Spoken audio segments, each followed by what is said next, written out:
Hey everyone. So, replacing a front inner fender liner on your Chevy Colorado, it might look a little intimidating, but trust me, it's a job you can absolutely handle yourself.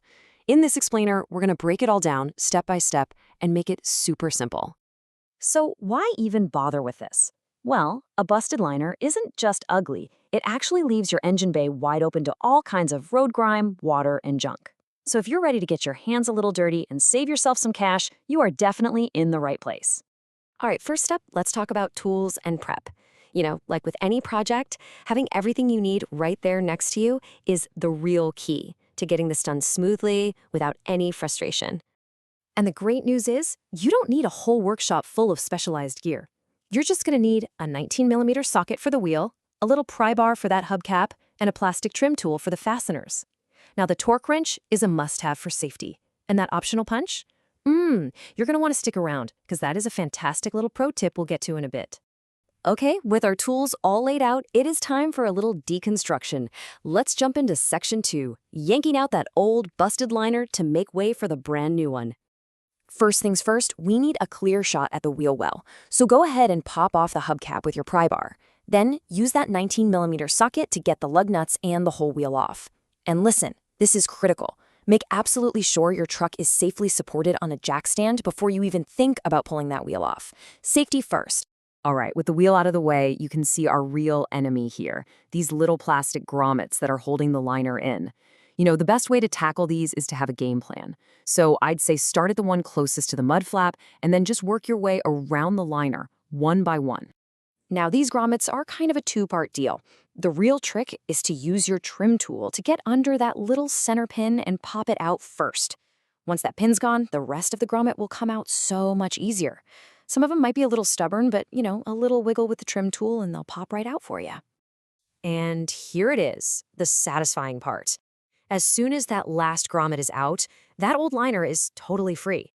Just grab it from one side and pull the whole thing right out of the wheel well. Ah, what a great feeling. And just like that, we're halfway done.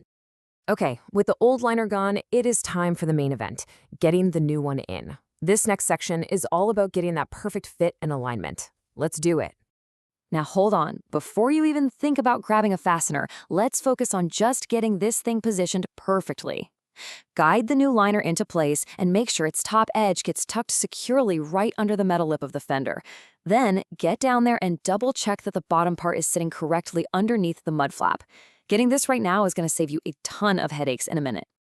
And here it is, that pro tip I promised you. Sometimes the holes on the new liner just don't want to line up perfectly. So before you start forcing grommets in, grab a punch or heck, even a screwdriver and stick it through the holes to wiggle the liner around and get everything lined up just right. It's a super simple trick that makes a world of difference.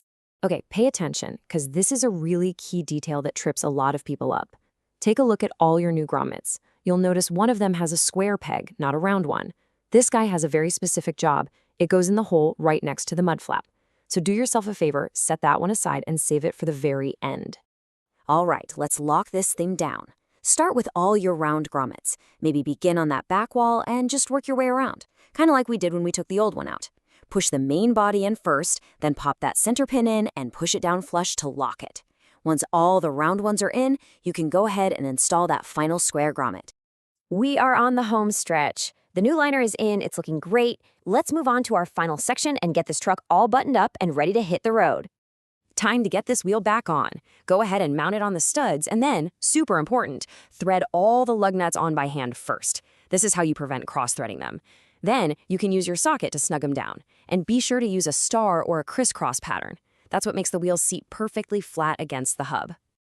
Okay, listen up. This is probably the most important number in this entire job. 103 foot-pounds. That is the manufacturer's torque spec for your lug nuts. Do not guess. This is an absolutely critical safety step. So go grab your torque wrench, set it to 103 foot-pounds, and properly torque every single lug nut. And yep, you guessed it, you have to use that same crisscross pattern one last time while you're torquing.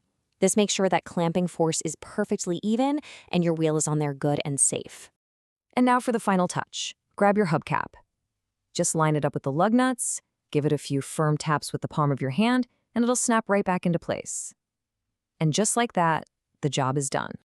You did it. You took on a project that might have seemed a little tough. You followed the steps, and now your truck is better for it. You've got the tools, you've got the skills, and you just proved you can do this stuff yourself. Which really just leaves one question. What are you going to tackle next?